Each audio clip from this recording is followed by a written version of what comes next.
Hoy en día la calidad del servicio del Transantiago está por debajo de lo esperado para los usuarios del transporte público. Esto se ve reflejado en una cifra récord de evasión del pago del transporte público que llega hasta un 28%, lo cual provoca a su vez un déficit financiero que llega hasta el orden de los 450.000 millones de pesos anuales.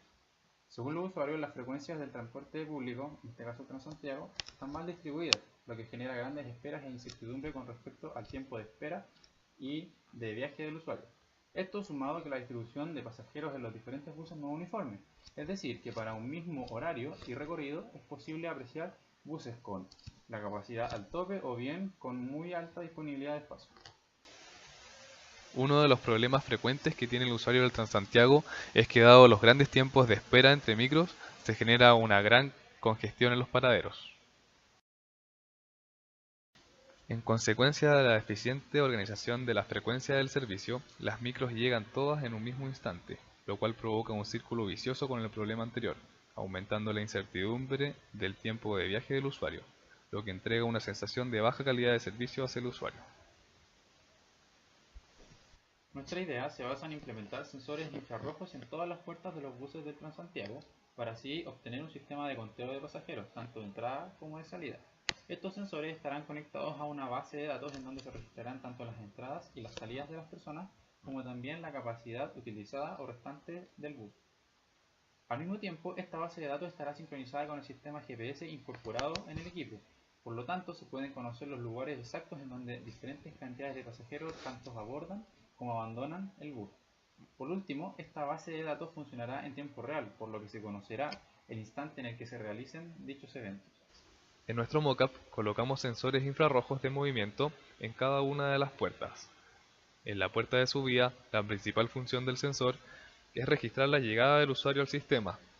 Además, se puede realizar un análisis de la diferencia entre llegadas y los pagos realizados por el usuario para así obtener una cifra exacta de la evasión del sistema por parte del usuario.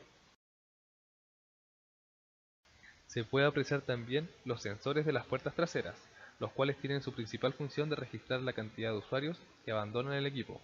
Con estos datos se puede realizar una diferencia entre las llegadas y salidas del usuario para así saber cuál es la capacidad utilizada del equipo. Además, los sensores están conectados a GPS y funcionan a tiempo real. Dado que se levanta una base de datos para poder mejorar el sistema del Transantiago, con la información de cada recorrido, obteniendo así el flujo de usuarios, es decir, la demanda agregada en distintos trayectos, nuestro cliente sería el Ministerio de Transportes y Telecomunicaciones, mientras que nuestros usuarios indirectos o beneficiados serán los usuarios del sistema de transporte público.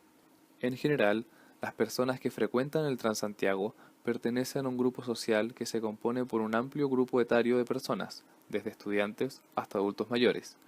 Dada la naturaleza del servicio, el usuario en general pertenece a un grupo social de clase media-baja, que reside en cualquiera de las comunas de la ciudad de Santiago.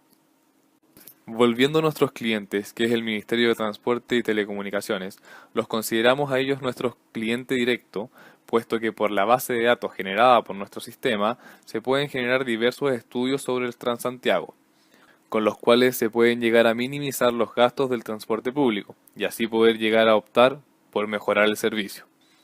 Al lograr mejorar el servicio, eventualmente se disminuye el descontento del usuario, lo cual puede tener como consecuencia una posible disminución en la evasión del pago. Ambas medidas, ya sea minimizar los gastos del Transantiago como disminuir la evasión, tienen como consecuencia una disminución en el gran déficit financiero del Transantiago que hoy en día el Ministerio de Transporte y Telecomunicaciones enfrenta. El poseer la información del número de usuarios en un bus sirve como potente herramienta para corregir la frecuencia del servicio. Respecto a la evasión, podremos cuantificar de manera más certera esta cifra y usarla comparativamente conforme pase el tiempo. Se dispondrá de información a tiempo real sobre el número de pasajeros en una micro y el tiempo de demora entre paraderos, entre otros. Respecto al número de pasajeros en una micro, podríamos indicar los niveles sobre qué tan ocupado o no está una micro y categorizar estos niveles, por ejemplo, lleno, normal o vacío.